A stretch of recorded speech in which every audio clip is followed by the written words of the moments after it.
Mendengar penolakan Nabi Nuh yang tegas tersebut, para petinggi kaumnya merasa tersinggung. Mereka mengeluarkan peraturan yang menyakiti Nabi Nuh dan kaumnya. Mereka menetapkan bahwa seluruh penduduk negeri harus membuang hajat di dalam kapal Nabi Nuh.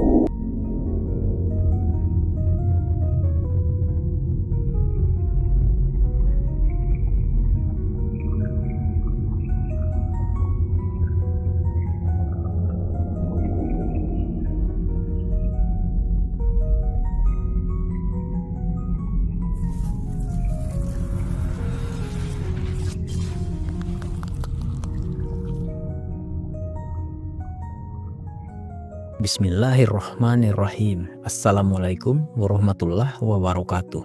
Alhamdulillahi wahdah, wassalatu wassalamu ala rasulillah. Sahabat channel Seiman yang dirahmati Allah. Bahtera Nabi Nuh menjulang dengan gagah hingga membuat semua orang terpukau. Diriwayatkan kapal Nabi Nuh tersebut merupakan kapal terindah. Tidak ada kapal yang lebih indah sebelum ataupun setelahnya. Bagaimana tidak indah, proses pembangunannya saja langsung mengikuti petunjuk dari Allah. Kapal tersebut menjadi mukjizat Nabi Nuh. Bahkan keindahan kapal tersebut mematahkan anggapan yang menyebutkan Nabi Nuh dan kaumnya gila dan bodoh. Kekaguman orang-orang tertentu saja membuat Nabi Nuh dan pengikutnya gembira. Namun kegembiraan tersebut tak bertahan lama. Cobaan yang mengurus rasa sabar tiba-tiba berdatangan. Semua berawal dari penolakan Nabi Nuh terhadap permintaan petinggi kaumnya saat itu. Setelah menyaksikan kapal Nabi Nuh, para petinggi dan penguasa menyatakan mau menerima ajakan Nabi Nuh. Namun ternyata mereka meminta syarat. Mereka meminta Nabi Nuh untuk meninggalkan pengikutnya yang dipandang lemah dan hina. Mereka tidak ingin bergabung dengan orang-orang yang dianggapnya tak selevel dengan mereka. Tercatat dalam Al-Quran surat Asy-Syu'ara ayat 111, mereka mengatakan, "Apakah kami akan beriman kepadamu, padahal yang mengikuti kamu hanyalah orang-orang yang hina?" Mendengar pernyataan tersebut, Nabi Nuh tentu saja sangat sedih. Para pengikutnya yang jumlahnya hanya sedikit itu telah melewati banyak hal bersamanya. Mereka telah tulus dan ikhlas membela dan menemani perjuangan dakwah Nabi Nuh, sehingga Nabi Nuh menolak permintaan petinggi kaumnya dengan tegas. Nabi Nuh mengatakan, "Bagaimana aku mengetahui apa yang telah mereka kerjakan? Perhitungan amal perbuatan mereka tidak lain hanyalah kepada Tuhanku. Kalau kamu sekalian menyadari, dan aku sekali-kali tidak akan mengusir orang-orang yang beriman. Aku ini tidak lain hanya pemberi peringatan yang menjelaskan."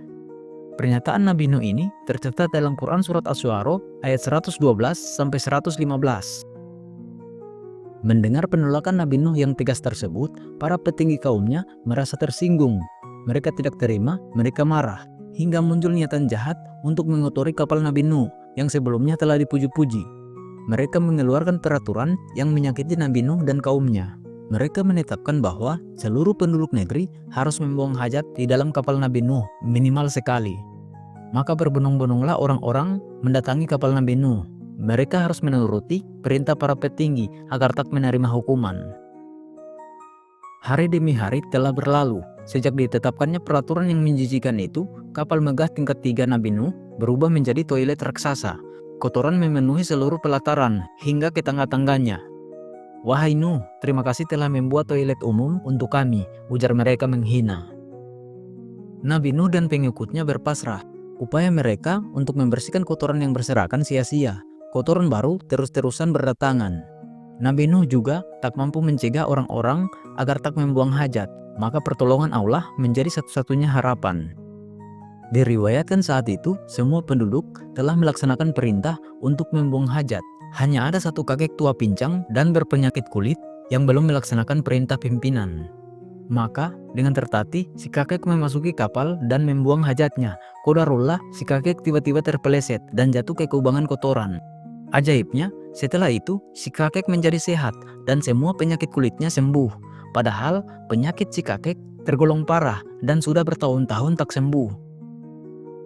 Orang-orang menjadi heran. Si kakek dengan senang dan bangga menceritakan apa yang dialaminya di dalam kapal. "Kotoran di dalam bahtera Nuh bisa menyembuhkan berbagai macam penyakit," ujar mereka. Sontak saja berita tersebut menyebar ke seluruh negeri. Orang-orang berbondong-bondong mengambil kotoran untuk dijadikan sebagai obat. Ketika kotoran telah diambil habis, mereka bahkan sampai mengambil air dan menyiram kotoran kering agar bisa tetap diambil manfaatnya. Hari demi hari berlalu dan kapal Nabi Nuh menjadi sangat bersih. Tanpa sadar, mereka yang sebelumnya membuang kotoran malah membersihkan dan mencuci kapal Nabi Nuh secara sukarela. Teman-teman, banyak pelajaran yang bisa kita ambil dari sepenggal kisah ini. Pertama, ternyata nilai kita di hadapan Allah itu tidak dilihat dari harta ataupun jabatan kita, tetapi dilihat dari ketaatan dan berserah diri kita terhadap perintah Allah. Dalam Al-Quran surat Al-Hujurat ayat 13, Allah secara tegas menyatakan, sesungguhnya orang yang paling mulia di antara kamu di sisi Allah ialah yang paling bertakwa di antara kamu. Walaupun jabatan kamu adalah raja dan kamu adalah orang terkaya di dunia, kalau tak taat dan malah sombong, ya wassalam. Apalagi kalau tidak kaya-kaya amat, juga tak jadi raja, terus sombong, pastinya double kerugiannya. Sudah rugi di dunia, rugi pula di akhirat nanti. Bisa double juga dosa yang kita dapatkan. Pelajaran kedua, kesabaran. Setelah kita melakukan upaya maksimal, akan membuahkan hasil yang sangat menakjubkan. Apalagi, kita sudah mempercayakan hasilnya kepada Allah. Allah tak akan menyia-nyiakan perjuangan hambanya. Tiap-tiap upaya akan ada nilainya. Begitupun kesabaran dan upaya yang telah diusahakan oleh Nabi Nuh dan pengikutnya. Bayangkan saja, sesedih apa perasaan Nabi Nuh dan kaumnya waktu melihat kapalnya dijadikan toilet raksasa. Pastinya sedih dan sakit hati teman-teman. Apalagi kapal itu, proses pembuatannya butuh waktu puluhan tahun. Ternyata, masalah kapal tersebut dapat diselesaikan Allah dengan cara yang tidak disangka-sangka. Bahkan kapalnya jadi lebih bersih dari sebelumnya karena sampai dipel dan dicuci oleh banyak orang. Semoga kita bisa sama-sama mengambil pelajaran dari kisah ini teman-teman. Sekian video kali ini, semoga bermanfaat dan bisa menjadikan kita pribadi yang lebih baik lagi. Insya Allah kita bisa terus istiqomah dalam belajar. Sampai jumpa di video selanjutnya. Subhanallah wa bihamdi, subhanakallahumma wa bihamdika, asyhadu an la ilaha illa anta, astaghfiruka wa atubu ilaih. Assalamualaikum warahmatullahi wabarakatuh.